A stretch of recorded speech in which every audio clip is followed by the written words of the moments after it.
News J தொலைக்காட்சி நேயர்களுக்கு வணக்கம். இது நியூஸ் ஜேவின் உரிமை குரல், தமிழர்களின் உரிமை குரல்.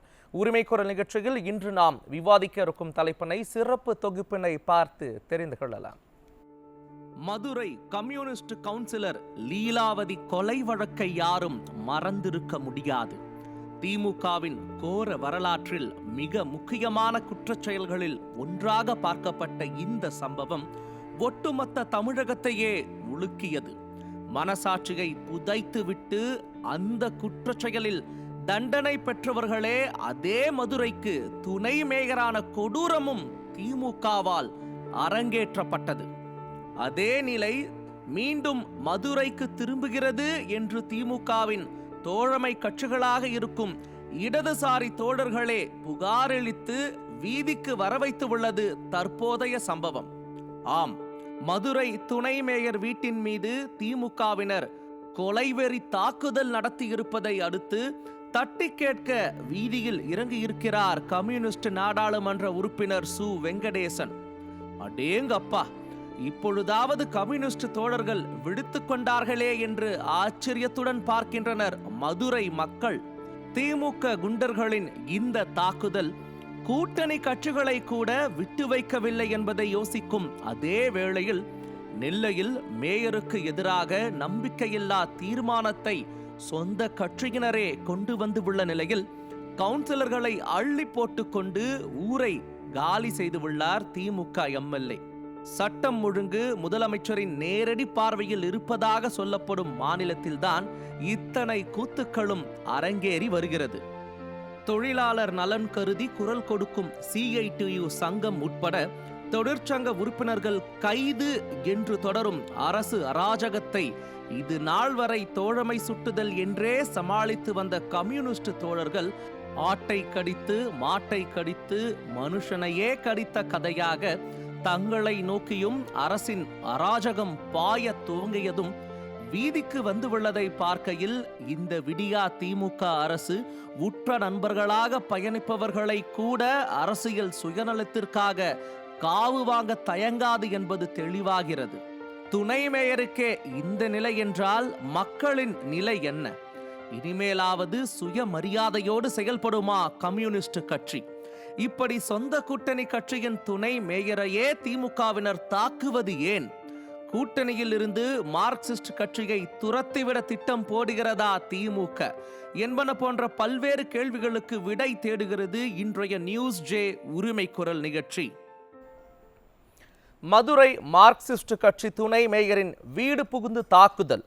சொந்த கூட்டணியின் துணை மேயரையே தாக்கும் திமுகவினர்.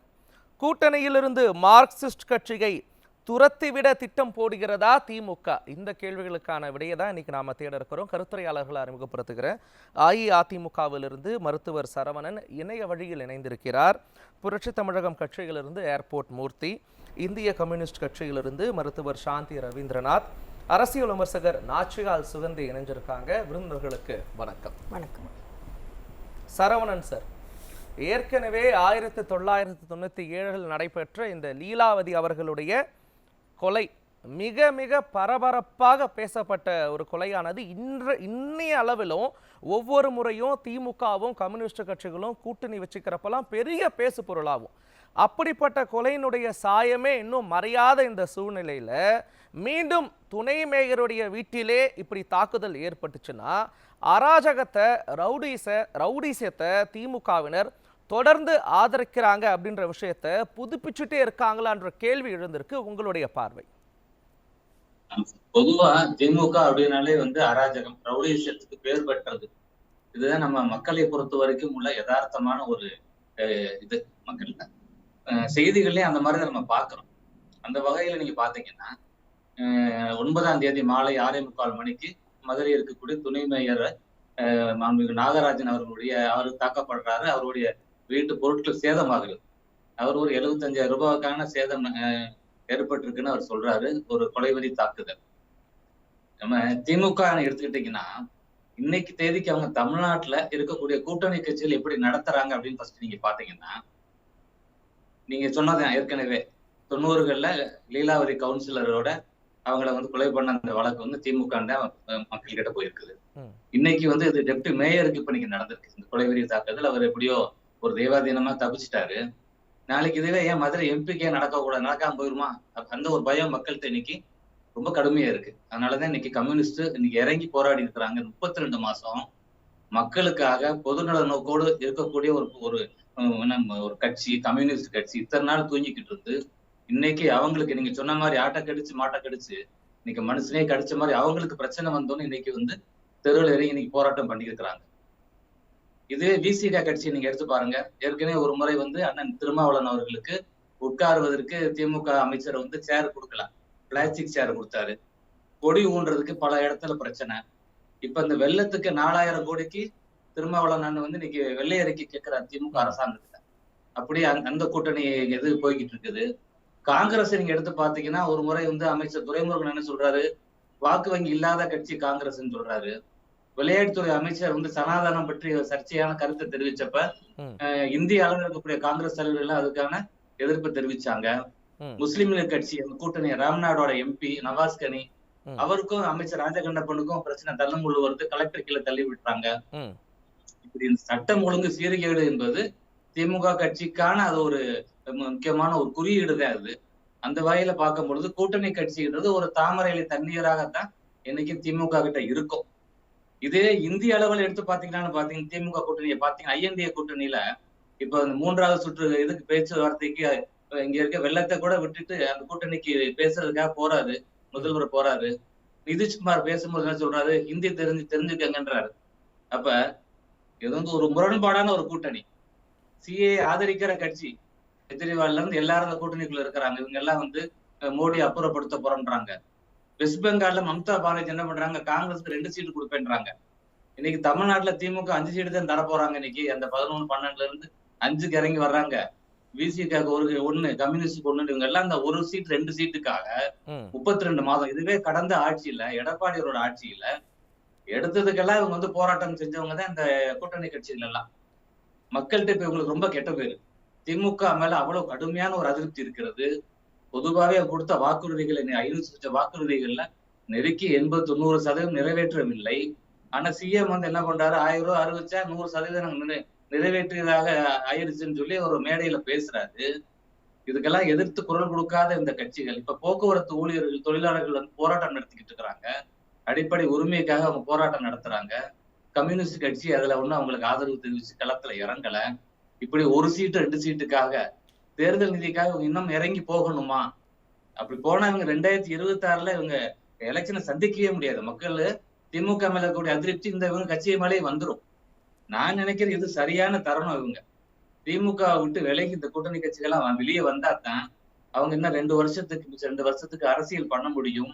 மக்களுக்கான விஷயங்களுக்காக போராட்டம் நடத்த முடியும். 2026 தேர்தலை சந்திக்க முடியும். அதனால இன்னைக்கு இவங்க இருக்க வேண்டிய கூட்டணியா ஏடிஎம்கேயோட வந்து இன்னைக்கு இந்த நாடாளுமன்ற தேர்தலில் இவங்க சந்திச்சால்தான் இவங்களுக்கான ஒரு தீர்வு கிடைக்கும். மதுரையில வந்து இப்ப பாத்தீங்கன்னா போராட்டம் நடத்தும் பொழுது காவல்துறை வந்து அவங்களுக்கு ஒத்துழைப்பு தரல, மேடையை கலட்ட சொல்றாங்க. அது என்ன பண்றாரு, சமாளிச்சு எம்பி என்ன சொல்றாரு, இன்னைக்கு நாங்க மேடையை கலட்டிடுறோம் காவல்துறை சொன்னனால, நாளைக்கு நடவடிக்கை எடுக்காட்டி நாங்க திரும்ப போராடுவோம்னு அறிவிக்கிறார். அதனால எம்பிக்கே பாதுகாப்பு கொடுக்க வேண்டிய இன்னைக்கு மதுரையில இருக்க கூட்டணி கட்சியை சேர்ந்த எம்பிக்கு அந்த அளவுக்கு இன்னைக்கு சட்டம் ஒழுங்கு முதலமைச்சர் கையில் இருக்கக்கூடிய இந்த நிலையில இன்னைக்கு வந்து இந்த அளவுக்கு நடந்து கொண்டு இருக்குது என்றால் வரக்கூடிய தேர்தல் யோசிச்சு பாருங்க. இவங்க கூட்டணி கட்சியில சீட்டு கேட்க கூடாது அப்படின்னு இன்னைக்கு லோக்கல் திமுக நினைக்கிறாங்க போல. அதுதான் இந்த பிரச்சனையை ஏற்படுத்துறாங்க. அங்க மேலேயும் தமிழக அளவுல பார்த்தாலும் திமுக கூட்டணி கட்சிகளை மதிப்பதாக தெரியவில்லை. அதனால இவங்க வந்து ரொம்ப பட்டாச்சு. இனியாவது இவங்க வந்து ஒரு மாறுபட்டு ஒரு முடிவை எடுத்தா தான் நிச்சயமாக இவங்களுக்கு நல்லா இருக்கும். இவங்களுக்கு உயிருக்கும் உத்தரவாதம் அப்பதான், இவங்களுக்கு அரசியலுக்கும் உத்தரவாதம் அப்பதான் அப்படின்றத எனக்கு பார்க்க தோன்றுகிறது. மதுரையில அந்த நிலைமை தான் சார். நன்றி நன்றி நன்றி சார், உங்களுடைய கருத்துக்களுக்கு நன்றி. மூர்த்தி சார், ஏற்கனவே லீலாவதி அவர்களுடைய கொலை வழக்கில் கைது செய்யப்பட்டவர்களில் ஒருத்தர் வந்து சிறையிலே வந்து உயிரிழந்துட்டார். மீதி 5 பேர் பார்த்தீங்கன்னா அண்ணாவினுடைய பிறந்த நாளை வந்து காரணம் காட்டி 10 வருஷமாவது குறைந்தபட்சம் 10 வருஷமாவது தண்டனை அனுபவிக்க வேண்டியவங்க 7 வருடத்திலேயே அப்பொழுது இருந்த முதலமைச்சர் கருணாநிதி அவர்களால் வந்து விடுவிக்கப்பட்டாங்க. அதன் பிறகு 2014-15 காலகட்டத்தில் அதில் ஒருத்தர் மறுபடியும் நீதிமன்ற விஷயங்களை வந்து தவிர்த்துட்டாரு, நீதிமன்றத்தினுடைய அந்த அந்த ஒரு புரோட்டோகால்ஸை தவிர்த்துட்டாருன்றதுக்காக மீண்டும் கைது செய்யப்பட்டாரு.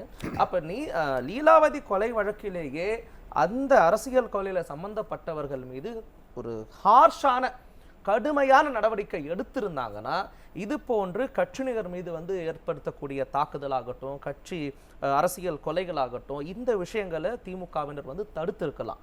அதை வந்து ஒரு பக்கம் கடுமையான தண்டனை வழங்கலனா கூட பரவாயில்ல, மீண்டும் அந்த கொலை வழக்கில் சம்பந்தப்பட்டவங்களுக்கு கட்சியில பதவி கொடுக்கப்பட்டது.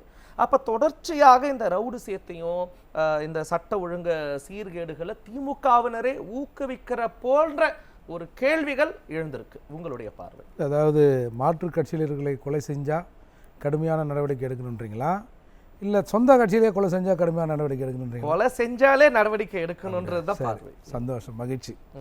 பொதுவாக அரசு நாம் இந்த மாதிரி நிகழ்ச்சிகளில் சுட்டி காட்டுகிற இந்த குறைகளை களையுதோ இல்லையோ, குறைந்தபட்சம் இன்றைக்கு தாக்குதலுக்கு உள்ளாகி இருக்கிற துணை மேயர் தோழர் நாகராசன் அவர்களுக்கு ஒரு கன்மேன், ஒரு துப்பாக்கி ஏந்திய போலீஸ் பாதுகாப்பை கொடுக்கணும்.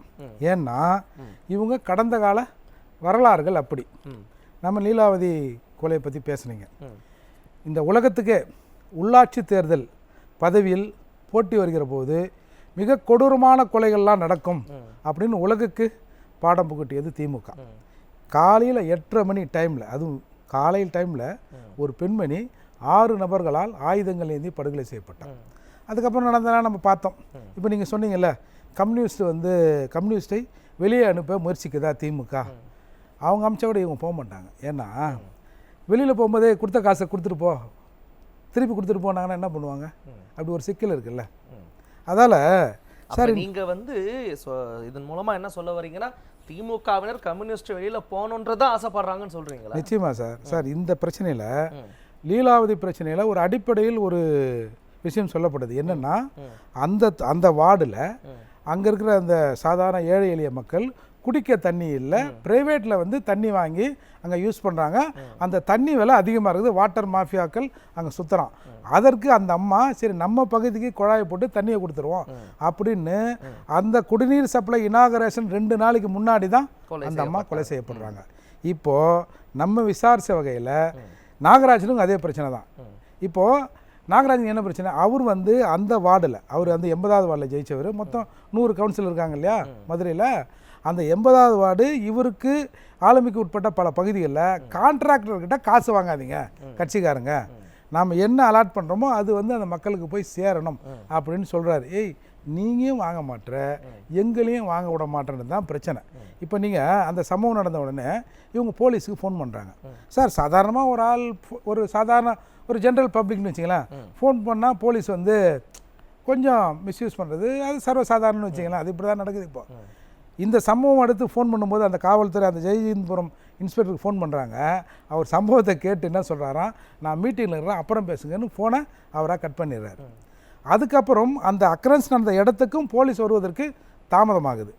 அப்படி வந்த பிறகு 2 அக்யூஸ்டை மட்டும் பிடிக்கிறாங்க. அதற்காக தான் அந்த ஜெயஹிந்த்புரம் போலீஸ் ஸ்டேஷன் வாசலில் அந்த எம்பி உட்காந்துங்கிறார். என்ன சொல்கிறாரு, 2 பேரை பிடிச்சிட்டிங்க, இதுக்கு பின்னாடி உள்ளவங்களை நீங்கள் பிடிக்கணும், அவங்க மீது வழக்கு போடணும், இந்த 2 பேரோட முடிச்சிடக்கூடாது. அப்போது அதில் யாரான்னா அந்த 80வது வட்ட திமுக செயலாளரும் துணை செயலாளரும் அதுக்கப்புறம் இதுக்குள்ளே வராங்க. அப்போது இதில் பார்த்தீங்கன்னா ஒரு எம்பி அங்கே போய் நிற்கிறார் சார், ஒரு துணை மேயர் சார். அவர் முதல் கட்டமாக 2 பேர் மேலே தான் வழக்கு போடப்பட்டது. ஒரு எம்பி போயிட்டு வாசல்ல போராட்டம் பண்ண பிறகுதான் மீன்க 4 பேர் மேல வழக்கு பதிவு பண்ணப்பட்டது. இவங்க என்ன சொல்றாங்க, இப்ப இவங்க 2 பேர் வந்தாங்க, ஆனா இதை ஏவியவர் யார்? அந்த வட்ட செயலாளரும் துணை செயலாளரும் தான். இவங்க தான் போய் அந்த கான்ட்ராக்டர் கிட்ட பணம் கேட்குறாங்க, நீ எங்களுக்கும் கட்டிங்க கொடுத்துட்டு தான் வேலையை தொடங்கணும். இவர் அதை மறிக்கிறார். அதுதான் இங்கே பிரச்சனை. அப்போது இந்த உள்ளாட்சி நிர்வாகத்தில் ஏற்கனவே ஒரு லீலாவதி படுகொலை நடத்தப்பட்டிருக்கு, இந்த கொலையும் இப்படி நடத்தப்பட்டிருக்கு. இப்படி நீங்கள் சொல்கிறத பார்த்தா கூட்டணி கட்சியாக இருந்துட்டு போங்க, எந்த கட்சியாக இருந்து போங்க, கொள்ளை அடிக்கிறதுல நீங்கள் தலையீடு இருக்கக்கூடாது, முக்கியமாக நல்லது பண்ண நினைக்கக்கூடாதுன்னு திமுகவினர் மிரட்டுறாங்க. நீ என்ன வேணாலும் பண்ணல, எங்களுடைய குறிக்கோள் நாங்கள் 10 வருடம் கழிச்சு வந்திருக்கோம், நாங்கள் சும்மா வேடிக்கை பக்கவாக வந்திருக்கோம், எங்களுக்கு உரியதை நாங்கள் எடுத்துக்கிறோம், நீ வாங்கினா வாங்கலாம் போ. அதுதான் சார் பிரச்சனை. இப்போ இப்படி இருக்கிற நிலையில் ஒரு துணை மேயருக்கே இந்த நிலைனா சாதாரண கவுன்சிலர்கள் எப்படி இருப்பாங்க, மற்ற கவுன்சிலர்கள் எப்படி இருப்பாங்க? இப்போ இவங்களோட ஸ்ட்ரென்த் வந்து அங்கே 80 பேர் தானே கூட்டணியோட சேர்த்து, மிச்சம் 20 பேர் என்ன பண்ணுவாங்க? இவங்க கூட்டணியில் உள்ளே இருக்கிறவங்க தானே, இவங்களுக்கே இதே நிலை. அப்போது இப்போ மாற்றுக் கட்சி ஏடிஎம்கே இல்லை மற்ற கட்சிகள் அந்த கவுன்சிலர் அங்கே எப்படி வேலை செய்ய முடியும்? அவரோட உயிருக்கு என்ன உத்தரவாதம் இருக்கிறது? கூட இருக்கிறவங்களே இப்படி பண்ணால் இப்போ நம்ம தலைமை வந்து நம்மளை தண்டிக்கும் இல்லை நம்மளை கேட்கும் அப்படிங்கிற அச்சம் இவர்களுக்கு இருக்கணும்ல. அப்போ எதுவுமே இல்லாமல் இவங்க வராங்கன்னா, சப்போஸ் அந்த துணை மேயர் நாகராஜன் வெளியே இருந்தார், என்ன நடந்திருக்கும்? அந்த வெப்பன்ஸோட வந்தவங்க அவர் வெளியே இருந்தால் என்ன நடந்திருக்கும்? அவங்க வீட்டில் வேற யாராச்சும் மிகப்பெரிய ஆபத்து வந்திருக்கும்ல. அப்போ என்ன பண்ணுவாங்க? திரும்பவும் அந்த வழக்கை இவங்க போடுவாங்க. திரும்பவும் லீலாவதி வழக்கில் என்ன செய்யப்பட்டதோ அதையே தான் செய்வாங்க. சார் இப்போ தா கிருஷ்ணன் வழக்கில் அவர் சொந்த கட்சிக்காரர் சார். அவரோட மனைவி தம்பி முதல்ல பெட்டிஷன் போடுறாரு, இந்த வழக்கு இங்கே நடந்தால் நீதிபதி மீது எங்களுக்கு சந்தேகம் இருக்குது, இந்த வழக்கை ஆந்திராவுக்கு மாற்றுறாங்க, சித்தூருக்கு மாற்றுறாங்க சார். மாற்றிட்டு அதுக்கப்புறம் அவங்க தம்பி அதில் பேக் ஆகிறாரு. சொந்த தா கிருஷ்ணன் சொந்த மனைவி சாட்சி சொல்வதற்கு வர மறுக்கிறாங்க. அப்போது கிட்டத்தட்ட 82 சாட்சிகளில் பெரும்பான்மையான சாட்சிகள் பிற சாட்சியாக மாறி அந்த வழக்கு விடுதலை ஆகுது.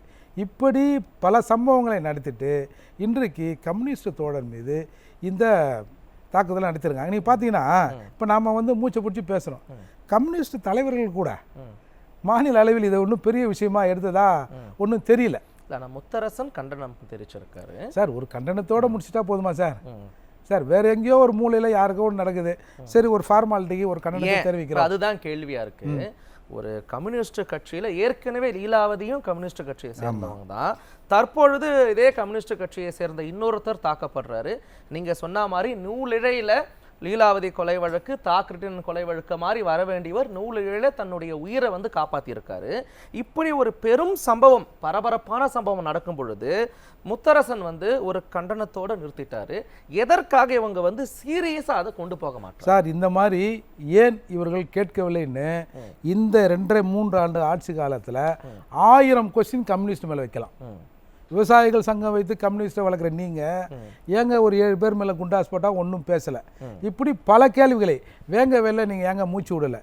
அப்படி நான் பல கேள்விகளை எடுக்கலாம். எல்லாத்துக்கும் காரணம் நாங்கள் கொடுத்துட்டோம், நீங்கள் வாங்கிட்டீங்க, இருக்கிற வரைக்கும் இருங்க. பொதுவாகவே ஒன்று தோழர் கோச்சிக்கூடாது, சிகப்பு வெயிலில் காஞ்சதுன்னா அது வேற ஒரு கலராக மாறிடும். இன்றைக்கு என்னை பொறுத்தவரை கம்யூனிஸ்டுகள் அந்த போராட்ட சித்தாந்தங்களை விட்டு விட்டு வெளுத்து போய் நிற்கிறாங்கன்னு தான் நான் பார்க்குறேன். இது வந்துங்க அவங்க கட்சிக்கு பலவீனமோ இல்லையோ, உழைக்கின்ற ஏழை எளிய மக்களுக்கு இது பெரிய பலவீனம். ஏன்னா பொதுவாக கம்யூனிஸ்டுகள்லாம் அவங்க வந்து சித்தாந்தவாதிகள், ஏழை எளிய பக்கம் நிற்பாங்க, தொழிலாளர் பக்கம் நிற்பாங்கன்ற ஒரு நம்பிக்கை இருக்குல்ல, அந்த நம்பிக்கையை டே பை டே இவர்கள் இழந்து வருவது பொதுவான சமூகத்துக்கு நல்லதில்லை. சரி, இப்போ வந்து கம்யூனிஸ்ட் கட்சியை சேர்ந்தவங்க வந்து கண்டனத்தோடு நிறுத்திட்டாங்க.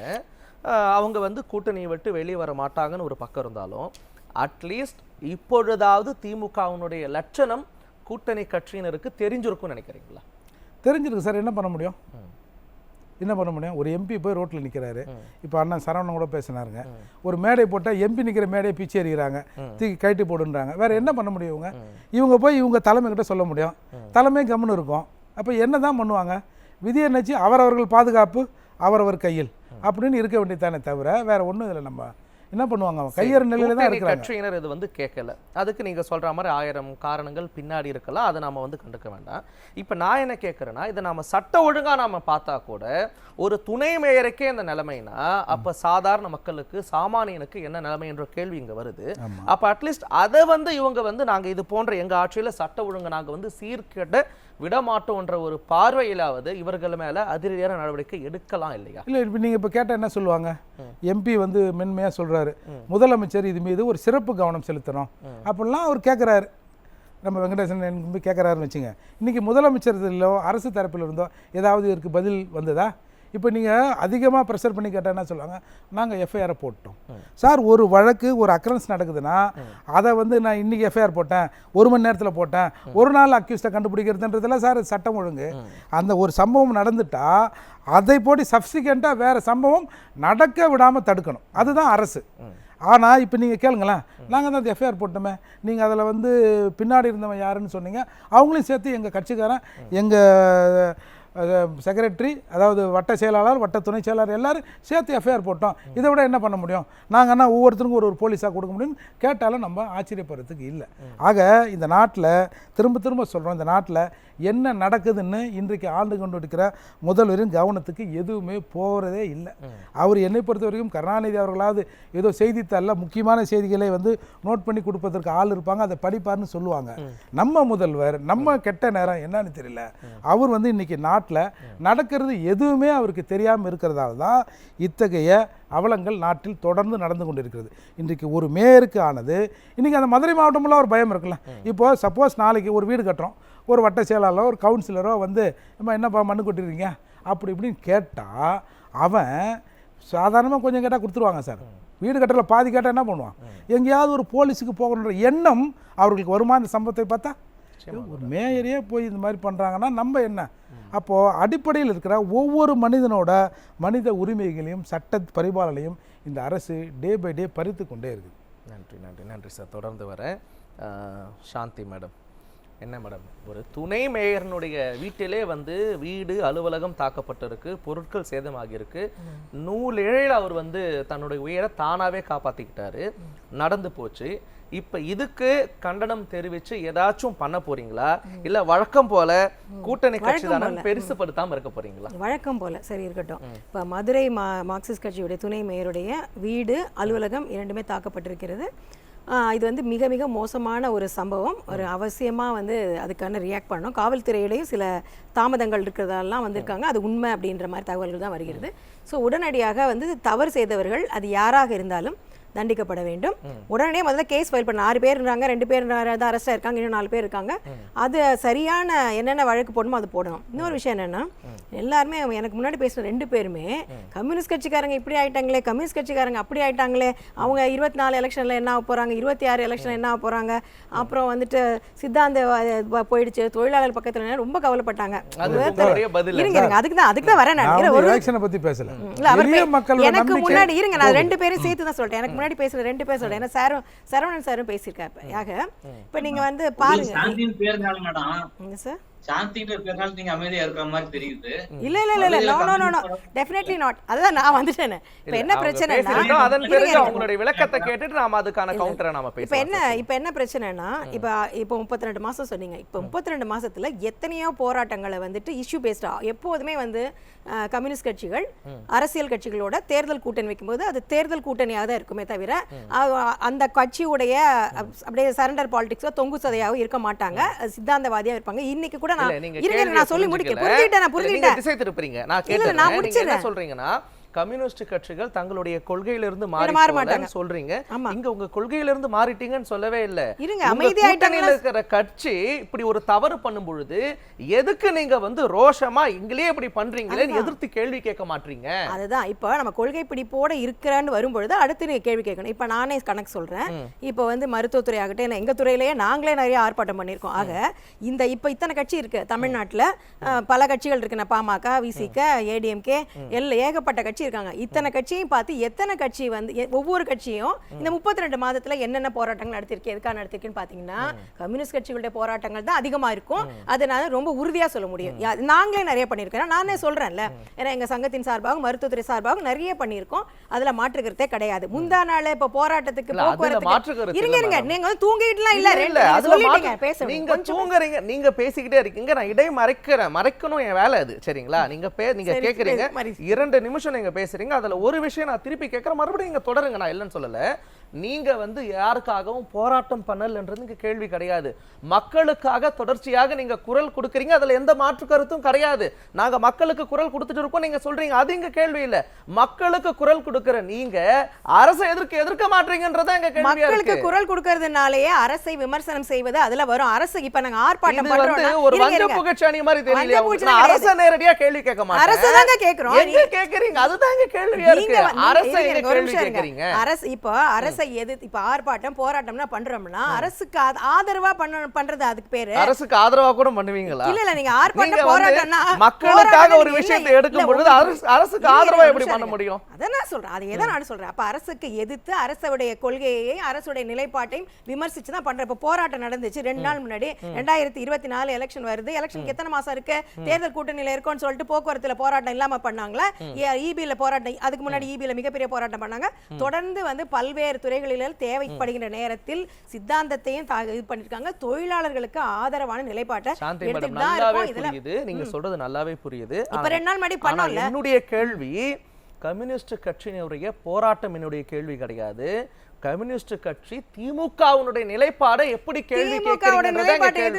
சரிங்க மேடம், இந்த வழக்கை நாம் எடுத்துக்கலாம். துணை மேயர் விஷயத்துல, துணை மேயர் விவகாரத்துல 2 கட்சி நிர்வாகிகள், அதாவது வட்ட செயலர் கண்ணன், துணை வட்ட செயலர் முத்துவேல் சம்பந்தப்பட்டிருக்காங்க.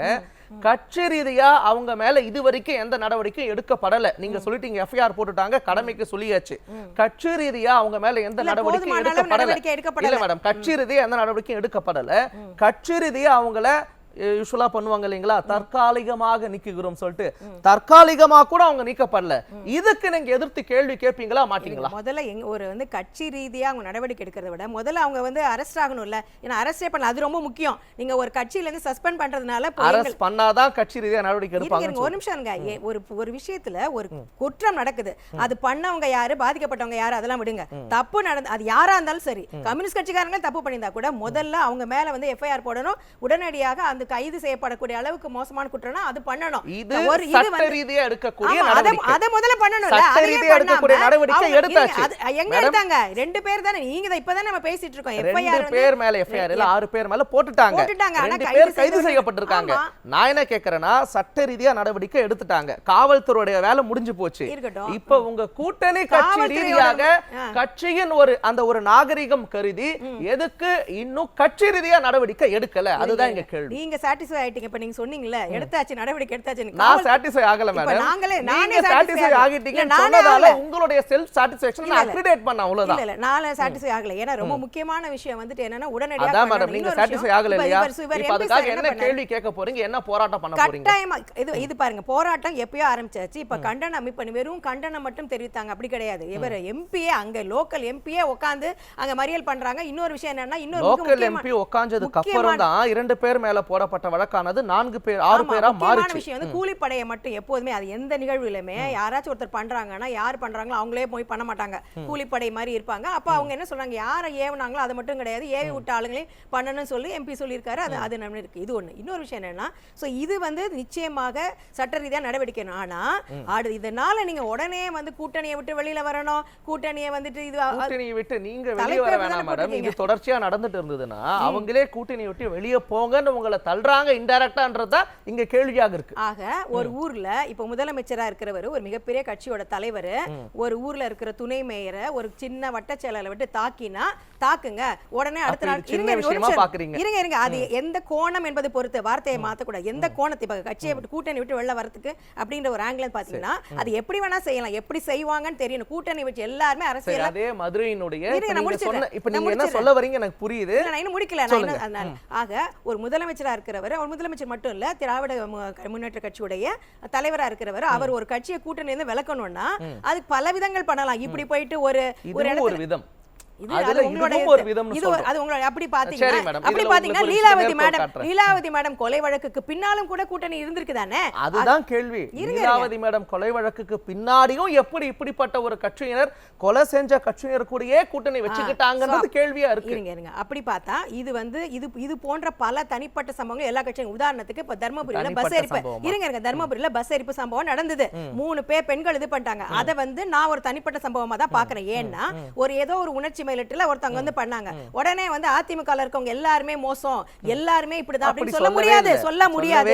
அதே மாதிரி தான் இஷ்யூ பேஸ்டா தான் முடிவு எடுக்க முடியும். நீங்க சொன்னீங்கல்ல தனிப்பட்ட சம்பவம்னு ஒரு சம்பவத்தை குறிப்பிட்டு காமிச்சீங்க இல்லையா?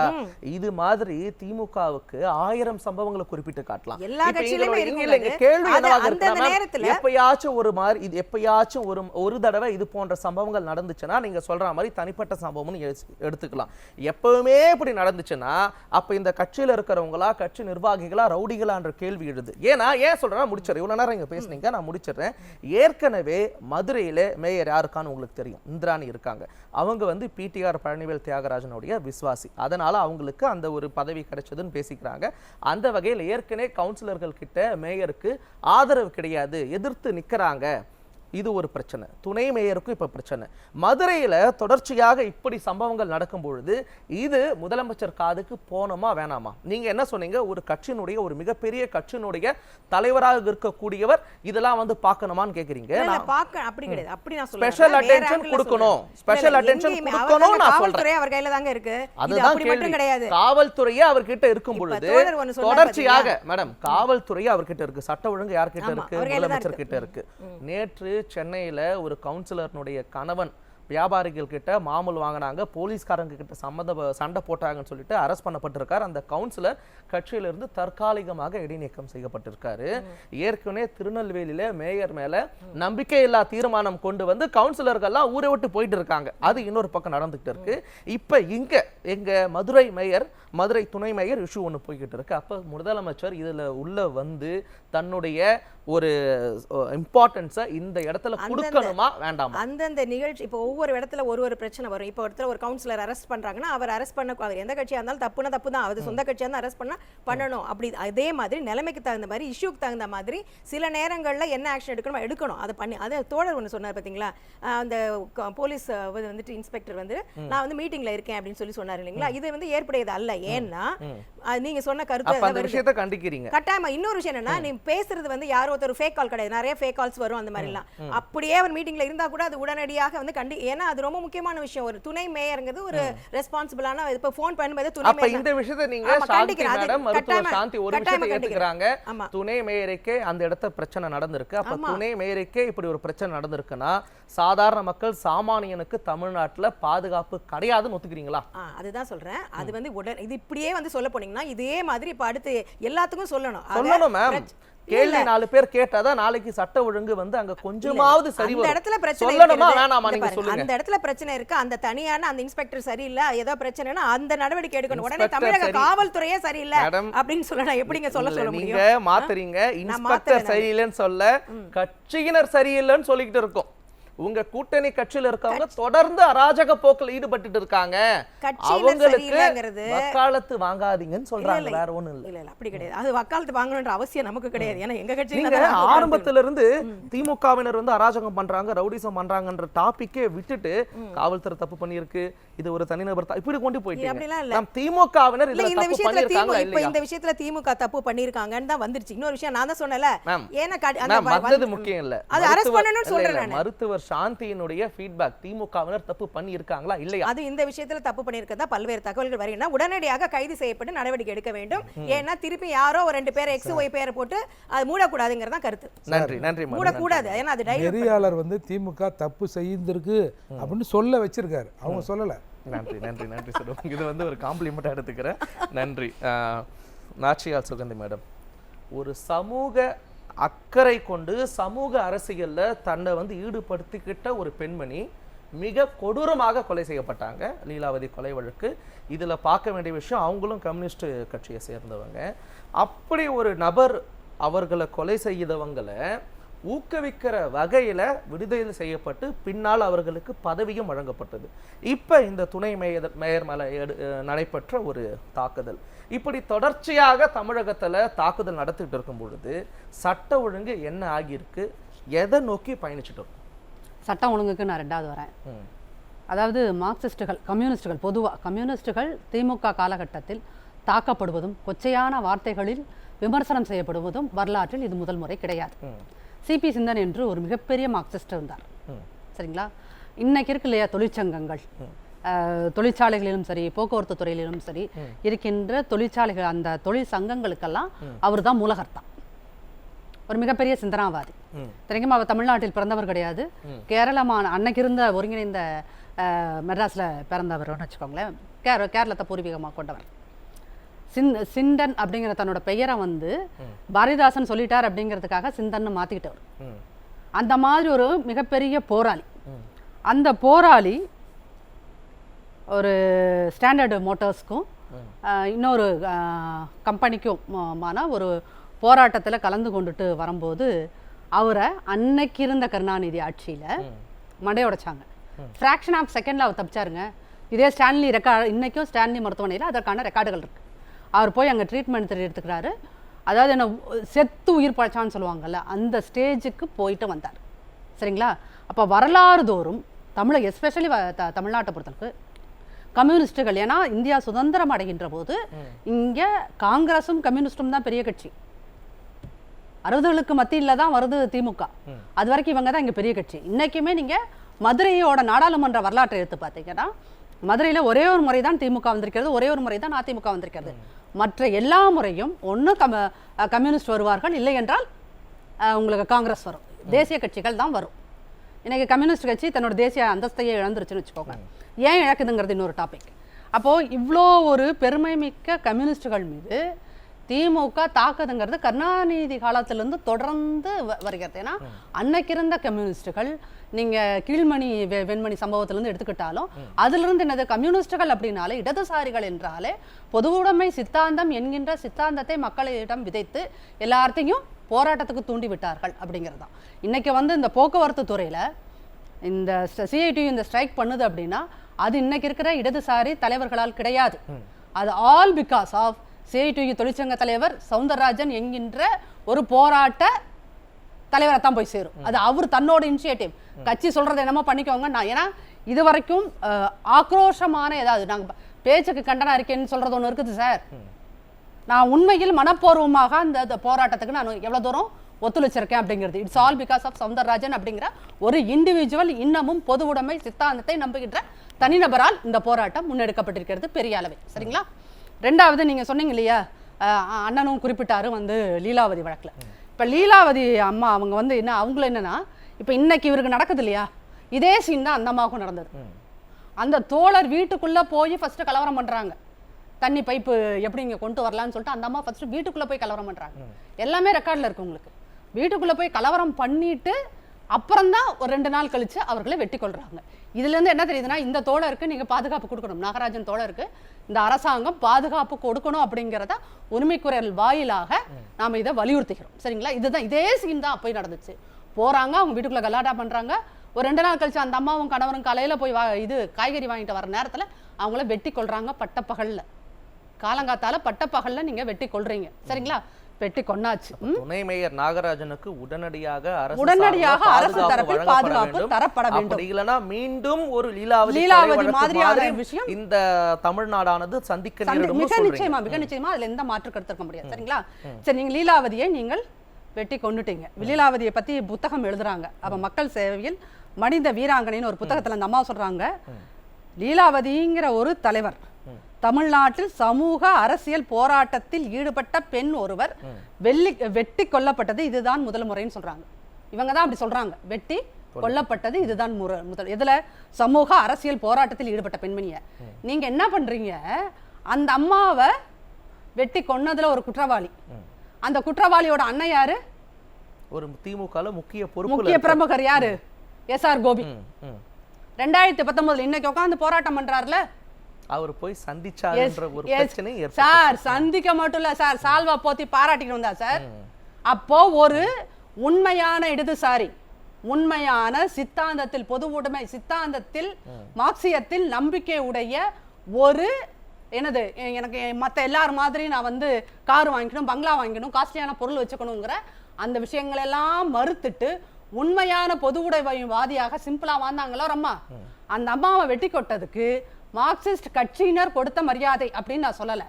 தன்னோட சுயநலத்துக்காக என்ன பண்றீங்க, வெட்டி கொண்டவர் வீட்டுக்கே போய் அவருக்கு நீங்க மரியாதை செலுத்த இருக்கிறீர்கள் என்றால் இந்த மாதிரி நாகராஜன்களும் லீலாவதிகளும் வெட்டி கொல்லப்பட்டு கொண்டேதான் இருப்பார்கள். ஏன் அப்படின்னா என்னை பொறுத்தளவு நான் இதை சித்தாந்த தோல்வியாக பார்க்கிறேன்.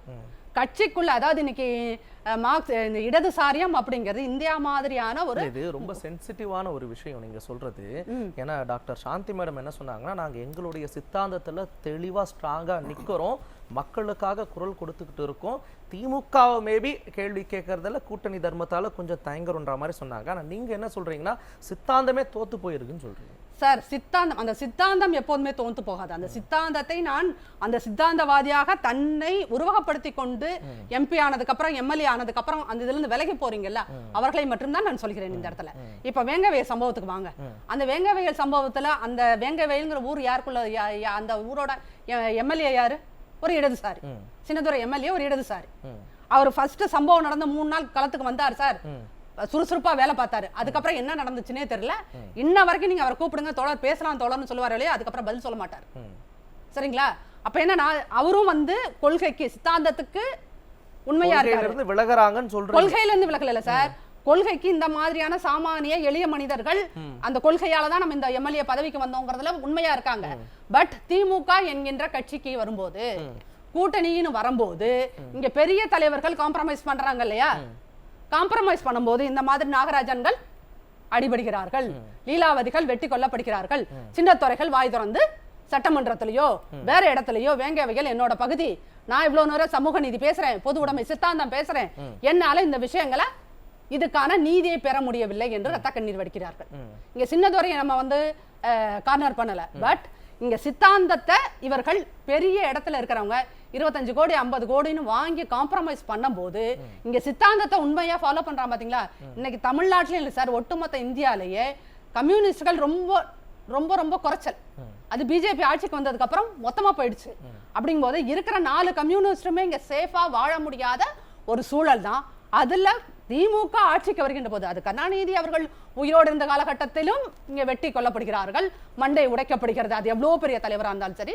ஸ்டாலின் அவர்கள் ஆட்சியிலும் அதுதான் நடக்குது. அப்படின்னா இங்க இடதுசாரிகள் மட்டும் கிடையாது, யாருமே பாதுகாப்பா வாழ முடியல. அப்ப இங்க ஒரு கேள்வி எழுது, தொடர்ச்சியாக திமுக ஆட்சிக்கு வரும்போதெல்லாம் இது போன்ற அராஜகங்கள் ரவுடிசம் வருதுன்னா மக்கள் வந்து திமுகவில் சேர்ந்த பிறகு ரவுடிகளாக ஊக்குவிக்கப்படுகிறார்களா அல்லது ரவுடிகள் தான் திமுகவில் சேர்க்கப்படுகிறார்களான்ற கேள்வி எழுது. மிக சென்சிட்டிவான ஒரு கொஸ்டின். என்னன்னா இந்தியாலேயே 2 இயக்கத்துல தான் குற்றவாளிகள் அதிகம். நீங்க வேணா இருக்கின்ற ரெக்கார்டால எடுத்து பாருங்க. ஒன்னு இந்திய அளவில் பாஜக, ஊர்ல இருக்கிற எல்லா குற்றவாளியும் இங்கதான் போய் சேருவாங்க, பாஜக தான் சேருவாங்க. தமிழ்நாட்டு அளவுல பெரும்பான்மையான குற்றவாளிகள் இருக்கின்ற இடம் அது திமுக. இதை அடிச்சு சொல்றேன், இதனால ஏதாவது வந்தாலும் நான் ரெக்கார்ட் போடுறோமா அதுக்கான ஆன்சர் வச்சிருக்கேன். ஏன் அப்படின்னு கேட்டீங்கன்னா, நீங்க சும்மா இப்போ இந்த 1 வருஷம் வெளியான கஞ்சா கேஸ் எல்லாம் எடுத்து பாருங்க, அதில் பெரும்பான்மையாக இருப்பவர்கள் யாருன்னு பாருங்க. கஞ்சா கேஸ் சார், கஞ்சா கேஸ் சப்ளை பண்ணினவர்கள், கள்ளச்சாராய மரணம் தமிழகத்தையே உலுக்கிய கள்ளச்சாராய மரணத்திலிருந்து திமுக கவுன்சிலருடைய கணவர் தான் அதுல வந்து முக்கிய பங்கு. அப்ப என்னன்னா, நான் வந்து ஒரு இம்மாரலா ஒரு வேலையை செய்ய போறேன், கிரிமினலா ஒரு வேலையை செய்ய போறேன்னா நான் ஃபர்ஸ்ட் போய் இந்த பர்டிகுலர் கட்சியில சேர்ந்துட்டு அப்புறம் தான் அந்த வேலையை கன்டினியூ பண்றோங்கிறது மாதிரியான ஒரு அரசியல் இங்க 50 வருஷமா, அது இந்த கடந்த ஒரு 25 வருஷமா அந்த அரசியல் ரொம்ப தேசிய அளவுல பாஜகலையும் தமிழ்நாட்டு அளவுல திமுகலையும் அது பெரிய அளவு வளர்த்திருக்கப்படுகிறது. குற்றவாளிகளை வளர்ப்பதற்குன்னு இந்த கட்சி வளர்க்குறாங்களான்றதும் தெரியல. ஏன் அப்படின்னு கேட்டீங்கன்னா, சைதை சாதிக்குன்னு ஒருத்தர் வந்து குஷ்போன்னு ஒரு நடிகை எவ்வளவு கேவலமா பேசினாரு. நீங்க என்ன பண்ணீங்க? நீங்க கட்சி ரீதியாக நடவடிக்கை அப்படிங்கிறது, ஒருத்தர் ஒரு பட்டியலினத்தை பத்தி பேசுறாரு, சேலம் கிழக்குல ஒருத்தர், அவர் என்ன பண்ணீங்க? கட்சியை விட்டு நீக்கிறோம்னு சொல்லிட்டு திருப்பி உள்ள கூப்பிடுறீங்க. என்ன கேட்டான்னு கேட்டா மன்னிப்பு கூட கிடையாது, வருத்தம் தெரிவிச்சுட்டார். இவ்வளவுதான். நம்ம அதாவது என்னன்னா, ஒழுங்கிறது கட்சிக்குள்ளேயும் நாங்க வந்து ஒழுங்கை கடமை கண்ணியம் கட்டுப்பாடுன்னு சொல்றமே ஒழிய அதை ஃபாலோ பண்றது கிடையாது. 2வது, தனிப்பட்ட தொண்டர்களிடத்துல இந்த திராவிடம் 2.0 பேசுறீங்கல்ல, அந்த இடத்துல போய் அதை வலியுறுத்துவதும் கிடையாது. நீங்க என்ன சொல்றீங்க? எது எடுத்தாலும் நாங்க தாத்தா காலத்து திமுக என்ன பண்ணுச்சு? சிந்தன் மாதிரியான மிகப்பெரிய தொழிற்சங்கவாதியை, மிகப்பெரிய தலைவரை மண்டை உடைத்தது, அதுவும் பட்டப்பகல்ல பேருந்துல பயணம் பண்ணிட்டு இருக்கும் போது அவர்கள் மண்டையை உடைத்தது. இதுதான் இவர்களுடைய வரலாறு. இப்ப இதுல என்ன அப்படின்னா, நீங்க இப்ப கேக்குறீங்களா இதுக்காக கூட்டணி விட்டு வெளியே வரணுமா அப்படின்னு, இதற்காக மட்டும் நீங்க கூட்டணி விட்டு வரணுமா அப்படிங்கறத விட, விசிகே, இடதுசாரிகள் 2 கட்சிகளுமே, அப்புறம் இஸ்லாமிய கட்சிகள், இவர்கள் அனைவரையும் இன்க்ளூடிங் காங்கிரஸ், இவர்கள் அனைவரும் இந்த கூட்டணியில் இருக்க எந்த கட்சியாவது தமிழகத்தில் இதுவரை நடந்த ஏதாவது ஒரு விஷயத்துக்கு ரோட்டுக்கு வந்து போராடி இருக்காங்களா சார்? கேட்டா நாங்க கண்டன அறிக்கை கொடுத்தோம், அவ்வளவுதான். நம்ம எதிர்ப்புங்கிறது மேக்சிமம் ஒரு 10 லைன் அடங்கின ஃபார்மல் அதே வார்த்தைகள், 25 வருஷம் 30 வருஷம் 50 வருஷமா இருக்க அதே ஃபார்மல் வார்த்தைகளை போட்டு ஒரு கண்டன அறிக்கை. நம்ம எதிர்ப்பு இப்படித்தான் இருக்குது அப்படிங்கிற போது இந்த கட்சிகளை எப்படி மக்கள் நம்புவார்கள்? அப்ப கூட்டணிக்காக கட்சி நடத்துறோமா? இப்ப பாத்தீங்கன்னா, சட்ட ஒழுங்கு முதலமைச்சர் ஸ்டாலின் கையில் இருக்கு. கொஞ்ச நாளைக்கு முன்னாடி நீங்கள் அந்த வீடியோ பார்த்துருப்பீங்கன்னு நினைக்கிறேன். ஓட்டேரி காவல் நிலையத்தில் காவலரே வந்து கஞ்சா வித்து ஒரு சிசிடிவி வெளியே வந்து மிகப்பெரிய பரபரப்பை வந்து ஏற்படுத்திச்சு. இப்போ பார்த்தீங்கன்னா திமுக நிர்வாகிகளே வீடு புகுந்து அலுவலகத்தை தாக்குறது, துணை மேயரை தாக்குறது, இப்படி பல விஷயங்கள் போகிட்டு இருக்கும் பொழுது தமிழகத்தினுடைய சட்ட ஒழுங்கு என்ன ஆகி கொண்டிருக்கிறது? இதனை கையில் வைத்துக் கொண்டிருக்கிற முதலமைச்சர் என்ன செய்து கொண்டிருக்கிறார்? இன்னைக்கு தமிழ்நாட்டுல சட்டம் ஒழுங்கு வந்து சந்தி சிரிக்குது அப்படின்னு சொன்னா பொருத்தமாக இருக்கும். இந்த துறையை வைத்திருக்கக்கூடிய முதலமைச்சர் உங்களுக்கு தெரியும். அவர் வந்து உடல்நலம் சரியில்லாம சிகிச்சைக்காக அவருக்கு வெளிநாடு செல்ல இருக்கிறார். இன்னும் வந்து சின்னவருக்கு முடிசூட்டு விழா கூட நடக்க போறதா கூட இப்ப டிவியில் பார்த்துட்டு இருக்கிறோம். அந்த வகையில தான் இன்னைக்கு அவங்களுடைய செயல்பாடு இருக்கிறது. நான் ஒரு பொது மனிதனா நான் இப்ப சாந்தி மடிச்சு கேட்கிறேன். எஃப்ஐஆர்ன்றது எல்லாரும் போட்டுருவாங்க, ஏதோ ஒரு நாள் கேஸ் நடக்கும். நம்மளுடைய டெப்டி மேயரோட ஒரு 10 வருஷமா ஒரு ஆயுசுக்குள்ளேயே ஒரு சொல்யூஷன் வரும்னு வச்சுக்கோங்களேன். நம்ம இன்னைக்கு எதுக்கு உரிமை குரல் உட்கார்ந்துருக்கோம்னா, பல்வேறு கட்சிகள் சேர்ந்து உட்கார்ந்துருக்கோம்னா, ஒரு சமூக மாற்றம், மக்களுக்கான ஒரு வாழ்வியல் மாற்றத்தை கொண்டு வர்றதுக்கான ஒரு போராட்டம் தான் இன்னைக்கு. அதைத்தான் இன்னைக்கு நம்ம கலந்து பேசுறோம். சாந்தி மேடம் பேசும்போது சொல்றாங்க கூட்டணி விட்டு வெளியே வாங்கன்னு நாங்க பிரதானமா சொல்றது அவங்க சொல்றாங்க, நம்ம அப்படி சொல்லல. இந்த அளவுக்கு கம்யூனிஸ்ட்னு எல்லாரும் பொது உடைமை கட்சிகளை மதிக்கக்கூடிய அளவில் இருந்த நீங்க இன்னைக்கு கம்யூனிஸ்ட் ஆயிட்டீங்க, கம்மி ஆயிட்டீங்களே அப்படின்ற ஒரு வருத்தத்தை நாங்க சொல்லிட்டு இருக்கோம். மக்களுக்கான போராட்டத்திற்காக கம்யூனிஸ்ட் தேவை, நீங்க வெளியே வாங்கன்றோம். இப்ப நாடாளுமன்ற தேர்தல் எடுத்து பாத்தீங்கன்னா 2019 இவங்க திமுக கூட்டணியில வாங்கின ஓட்டு வந்து 2.4%. இந்திய கம்யூனிஸ்டா இருக்கட்டும், மார்க்சிஸ்டா இருக்கட்டும். இப்ப உள்ள 21 சட்டமன்ற தேர்தல்ல 1%. அப்ப இவங்க வந்து உலக அளவுல கம்யூனிஸ்ட் அந்த சித்தாந்தம் தோல்வி அடைஞ்சுக்கிட்டே போறது மட்டும் கிடையாது, இங்கேயே வந்து அவங்க குறைஞ்சுக்கிட்டே வர்றாங்க. அப்ப வந்து இது ஏன் குறையறாங்க? இதை நம்ம திருப்பி காப்பாத்திக்கிறதுக்கு அவங்க என்ன செய்யணும்? மக்களுக்கான போராட்டங்களை இவங்க முன்னெடுக்கணும். நீங்க சொன்ன மாதிரி ஏற்கனவே நீங்க சொன்னீங்க, மூர்த்தி அண்ணன் சொன்னாங்க, அக்கா சுகந்தி அவங்க சொன்னாங்க, இந்த 32 மாசத்துல இந்த கூட்டணி கட்சிகள் யாராச்சும் இறங்கி ஒரு போராட்டம் மக்களுக்காக வந்திருக்கிறாங்களா? சாந்தி மேடம் பண்ணாங்கன்னா கடந்த ஆட்சியில அவங்க பண்ணாங்க. இன்னும் கூட மருத்துவத்துறை அவங்க பேசனால சொல்றேன், பெருமாள் பிள்ளைங்கிற டாக்டர் இன்னும் போராடிக்கிட்டு இருக்காரு. இந்த மருத்துவர்களுக்காக, கொரோனா போராடிய மருத்துவர்களுக்காக இந்த பேபேன் 4 அப்படின்ற ஊதிய முறை அவங்களுக்கு உயர்த்தி தர்றதுக்கான போராட்டத்தை தொடர்ந்துகிட்டு இருக்கிறாரு. அதுக்கு எதுவும் அவங்க களத்துல இறங்கி இருக்கிறாங்களா? இப்போதைக்கு அதுக்கு எதுவும் குரல் கொடுத்திருக்கிறாங்களா? கொடுக்கல. அதனால இந்த 1 சீட் 2 சீட்டுக்காகையோ தேர்தல் நிதிக்காகையோ நீங்க ஏன் இந்த கட்சி கிட்ட நீங்க வளைஞ்சு போகணும்? நீங்க ஒரு தேசிய கட்சியா இருந்த ஒருத்தர் நிச்சயம் நீங்க போராட்டத்துக்கு வரணும். இன்னும் பாத்தீங்கன்னா சமூக ரீதியா பாத்தீங்கன்னா லீலாவதி வந்து சௌராஷ்டிர சமூகத்துவம் மதுரையில பெரிய சமூகம் அவங்க, அதுல வந்த ஒருத்தர் இடர்பாடு, அதனால மக்கள் எல்லாம் ஒரு கோபத்துல இருக்கிறாங்க. இன்னும் வந்து பாத்தீங்கன்னா டெப்டி மேயர் அவர் ஒரு பெரிய சமூகத்தை சார்ந்தவர் மதுரையில. சமூக மக்கள் எல்லாம் இன்னைக்கு வந்து அதிகமான, எப்படி சாதாரண தமிழக மக்கள் வந்து திமுக மேல ஆளுங்கட்சி மேல பெரிய அதிருப்தியில இருக்கிறாங்களோ அந்த மாதிரி இந்த பல்வேறு சமூக மக்களும் இன்னைக்கு வந்து இருக்கிறாங்க. இப்ப எம்பி இருக்கிறாருன்னா அவருடைய சமூகம் இன்னைக்கு இந்த நடந்த கவுன்சிலரு இன்னைக்கு வந்து டெப்டி மேயர், நாளைக்கு மேயரா நடந்து நாளைக்கு எம்பி ஆயிடக்கூடாது இந்த பிரச்சனைகள். அதனால வந்து இது வந்து ஒரு மாற்றம் வேணும். நம்ம அரசியல்ல தான் வந்து ஒரு மாற்றத்தை கொண்டு வந்தால்தான் இதெல்லாம் வந்து மக்களுக்கான ஒரு வாழ்வியலை கொடுக்க முடியும், ஒரு நல்ல நிலையை கொண்டு வர முடியும்ன்ற ஒரு அடிப்படையில மாற்றம் தேவைப்படுது அப்படின்னு நிதியாதேன்னு சொல்லுவாங்க. அந்த மாதிரி இந்த கூட்டணியை விட்டு அவங்கள வெளியே வரணும், மக்களுக்கான போராட்டம். நீங்க வேற கூட்டணி சேருங்க, எலெக்ஷன்ல நிக்காம போங்க. மார்க்சிஸ்ட் இந்திய கம்யூனிஸ்ட் எலெக்ஷன்ல நிக்காம இந்த மக்களுக்காக போராடி அவங்க வாழ்க்கையில மாற்றத்தை கொண்டு வந்தீங்கன்னா நிச்சயமா உங்களை நாங்க இந்த 3 பேரும் இன்னைக்கு நாங்க இங்க பாராட்டுவோம். நன்றி நன்றி நன்றி சார், உங்களுடைய கருத்துக்களுக்கு நன்றி. ஏற்பாடு மூர்த்தி சார், உங்களுடைய இறுதி கருத்து சுருக்கமாக. சார், எளிய மக்கள் பாதிக்கப்பட்டா கம்யூனிஸ்ட்டை போகலாம், கம்யூனிஸ்டே பாதிக்கப்பட்டா நம்ம அங்கே மௌனமாக இருந்தால் நம்ம எங்கே போகிறது? பொதுவாக தமிழக அரசியலில் இந்த தோழமை சுட்டுதல்னு ஒரு வார்த்தை கேள்விப்பட்டோம், அதை விட மென்மையாக இருக்குது இது. சார், இங்கே இப்போ ஒவ்வொரு பாதிக்கப்பட்டனும் ஒரு எம்பியை வச்சு போலீஸ் ஸ்டேஷனை முற்றுகையிட்டு எஃப்ஐஆர் போடுங்கன்னு சொல்ல முடியுமா? இப்போது தஞ்சாவூரில் ஒரு ஆணவ படுகொலை நடந்திருக்கு சார். அந்த படுகொலை திருமணமான அந்த பெண்ணை வந்து கூட்டுமே பெண் வீட்டாரை கொலை பண்ணி எரிச்சிட்டாங்கன்னு வச்சுங்க சார். 3ஆம் தேதி வந்து நோட்டீஸ் ஆகுது, தெரிய வருது. அந்த பையன் புகார் கொடுக்கறது 7ஆம் தேதி. 4 நாட்கள் ஒரு டிப்ளமோ இன்ஜினியரிங் படித்த ஒரு டிப்ளமோ பையனால் காவல்துறைக்கு இப்போ கம்ப்ளைண்ட் கொடுக்க முடியல. இந்த சூழல் தமிழகத்தில் இருக்குல்ல. அப்போ இதை எதாச்சியாக புரிஞ்சுக்கணும்ல. அப்போ நீங்களும் இப்படி இருந்தீங்கன்னா அது எப்படின்னு தான் இப்போ எளிய மக்கள் கேட்குறாங்க. அதால் இது வந்துங்க எல்லாருமே வந்து இவங்க கூட்டணியில் இருக்கிறவங்க யாருமே எதையுமே பேசக்கூடாது. அப்படி என்ன வருத்தமாகிட போகுது? இல்லை உங்களுக்கு வர ரிவிஷன் ஏதாவது கட்டாயிட போகுதா? இப்போ நீங்கள் திரும்பவும் எங்ககிட்ட தானே வரணும், திரும்பவும் மக்கள்கிட்ட தான் வந்து எங்கள் கூட்டணிக்கு ஓட்டு போடுங்க, இல்லை எங்களுக்கு ஓட்டு போடுங்கன்னு சொல்லணும்ல. அப்போ நீங்கள் எந்த முகத்தை வச்சுன்னு வருவீங்க? உங்களையே நீங்கள் பாதுகாத்துக்க முடியல சார். முதல்ல ஒரு துணை மேயரை தாக்கலாம் என்ற எண்ணம் எப்படி சார் வருது? அப்படி எண்ணம் வந்தால் அவன் ஒரு சாதாரண கவுன்சிலர் என்ன நினைப்பான்? இப்போ நான் சொன்ன இந்த ஆணவ கொலையில் கூட 4 நாள் ஆச்சு, அந்த பையனால் ஒரு கம்ப்ளைண்ட் கொடுக்க முடியல படிச்சனால. அப்போது ஒரு மெஜாரிட்டியாக இருக்கிற ஒரு சமூகம் ஊர்லேருந்து ஒரு பையன் கம்ப்ளைண்ட் கொடுக்க முடியலன்னா நல்ல விஷயத்த சொல்றீங்க. தாக்கணுன்ற எண்ணம் வருதுன்னா அப்ப கட்சி நிர்வாகிகள் எந்த அளவு ஒரு மைண்ட் செட்ல இருக்காங்கன்றது வந்து நீங்க வந்து இங்க மேற்கோள் பண்ணி காட்டுறீங்க. அப்போ இவங்க ஆட்சி வரைக்கும் இங்க யாரும் பேசக்கூடாது, பேசினா செஞ்சிருவோன்றது தானே இது சொல்றாங்க. அராஜக போக்க வந்து ஊக்குவிக்கிறாங்க. நன்றி சார், உங்களுடைய கருத்துக்களுங்க என்று சாந்தி ரவீந்திரநாத் அதை என்ன சொல்றாங்கன்னா, உங்களுடைய கொள்கைகள்ல எந்த ஒரு பிரச்சனையும் கிடையாது. தொடர்ச்சியாக கம்யூனிஸ்ட் கட்சியினர் மக்களுக்காக பல போராட்டங்களை அந்த ஆண்டிலிருந்தே பழைய காலத்திலிருந்தே முன்னெடுத்து நடத்தி இருக்கீங்க. பல்வேறு விஷயங்கள்ல உங்களால தான் தீர்வு கிடைச்சிருக்குன்றதுல எந்த ஒரு மாற்று கருத்தும் கிடையாது. மக்களுடைய உரிமைகள் பல இடங்கள்ல உங்களால மீட்கப்பட்டிருக்கு. ஆனா இந்த உரிமைகளையும் மக்களுக்காக நீங்க எடுக்கக்கூடிய போராட்டங்களையும் திமுக கூட கூட்டணி வச்சுக்கிட்டு பண்ண முடியுமான்னு கேட்கறாங்க. உங்களுடைய பதில்? இப்ப துணை மேயருக்கு பாதுகாப்பு வழங்க வேண்டும், தவறு செய்தவர்கள் மீது உடனடியாக வந்துட்டு தண்டனை வழங்க வேண்டும். அடுத்தபடியாக இந்த சரவணன் சார் கிட்ட ஒரு கேள்வி கேட்க நினைக்கிறேன்.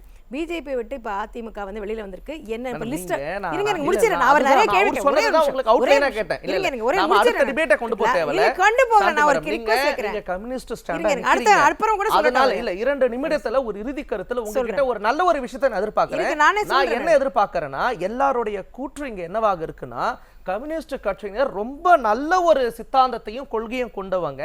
அவங்க திமுகவில் இருந்து மக்களுக்காக தொடர்ந்து போராட முடியாத, அவங்க வெளியே வரணும்னு சொல்றாங்க. இதற்கான பதில் இன்றைய தேர்தல் முறை, அதாவது இன்னைக்கு இருக்கிற எலெக்ஷன் பேட்டர்ன், விகிதாச்சார தேர்தல் முறையெல்லாம் கிடையாது. இதுல வந்து தேர்தல் கூட்டணி என்பது அவசியமாகிறது. இன்றைய தேர்தல் முறைக்காக ஏதாவது ஒரு கட்சியோட ஒரு கூட்டணி இருந்தே ஆகணும். ஏதாவது ஒரு கட்சியோட கூட்டணி வைக்கிறீங்க, மக்களுக்காக போராடுறத தேர்தல் முறை இருங்க, மக்களை பத்தியே சேர்த்து சொல்றேன். தேர்தல் முறையில வந்துட்டு வேற வழி இல்லாம கூட்டணி மாதிரி அரசியலுக்கு போக வேண்டிய நிர்பந்த பல கட்சிகள் இருக்குன்னா கம்யூனிஸ்ட் அருமையான விளக்கம். கூட்டணியை வெச்சுக்கிட்டு கம்யூனிஸ்ட் கட்சியினர் என்ன சாதிச்சீங்க?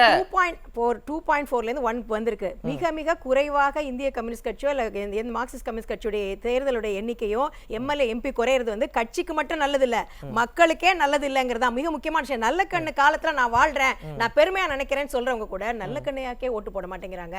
சோ அந்த நிலைமையில தான் இருக்காங்க எல்லார்கிட்ட. இப்ப கட்சி எப்போதும் போலதான் நாங்களும் இருக்கிறோம். ஆனா மக்கள் வந்துட்டு தேர்தலில் வந்து பல விதத்தை எதிர்பார்க்கிறாங்க. பணம் கொடுத்தாதான் ஓட்டு போடுவேன்ற மாதிரி சொல்றாங்க. ஆக கம்யூனிஸ்ட் கட்சி வந்து மாறவில்லை, சித்தாந்த ரீதியாக இருக்கிறார்கள். ஆனா இன்றைய சூழலும் முதலாளித்துவமும் ஒரு வெறுப்பு அரசியல் பாஜகவை எதிர்த்து நிற்க வேண்டிய சூழலும் இந்திய கம்யூனிஸ்ட் கட்சி உட்பட இதனால மக்களுக்கு நல்லது நடக்கலனாலும் பரவாயில்ல, மக்களுக்காக நாங்க கேள்விகளை கேட்கறனாலும் பரவாயில்ல, இதனால நாங்க மாறிட்டோம்னு சொல்ல வரீங்களா? அப்படி கிடையாது, பிரையாரிட்டி பண்றோம். எது முக்கியம்னு சொல்றேன். இன்றைய காலகட்டத்தில் ஒரு வந்து மத அரசியலும் வெறுப்பு அரசியலும் வேற இருக்க வேண்டும். அதற்கு பாஜக ஒழிய வேண்டும். மத அரசியல் வெறுப்பு அரசியல் மட்டும் தான் தமிழகத்துல பிரச்சனையாக இருக்கிறது, வேற எந்த பிரச்சனையும் தமிழகத்துல இல்ல. நன்றி மேடம், உங்களுடைய பதிலுக்கு நன்றி. முக்கியமான விஷயம் வெறுப்பு அரசியல், மத அரசியல், மக்களை அதுக்காக பாஜக ஒழிக்கப்பட வேண்டும். மேடம் நேரம் குறைவாக இருக்கிறது, நாச்சியா சொல்லுங்க மேடம். அதாவது மேடம் என்ன சொல்றாங்கன்னா, மத அரசியல் வெறுப்பு அரசியல் எதிர்க்கிறதுக்கு தான் திமுக கூட கூட்டணி வச்சிருக்கோம்னு சொல்றாங்க. நீங்க நம்மளுக்கு மக்களை நோக்கி இருக்கக்கூடிய போராட்டங்கள் கம்யூனிஸ்ட் கட்சியினர் திமுக கூட கூட்டணி வச்சிருக்கிற வரைக்கும் அவர்களால மக்களுக்காக நிற்க முடியாதுன்றது இந்த பெரும்பான்மையுடைய கருத்துக்களா இருக்கு. உங்களுடைய பார்வை? ரியாலிட்டியில பாஜகங்கிற கட்சி அதி தீவிர இந்துத்துவவாதம், திமுகங்கிற கட்சி சாஃப்ட் இந்துத்துவவாதம்.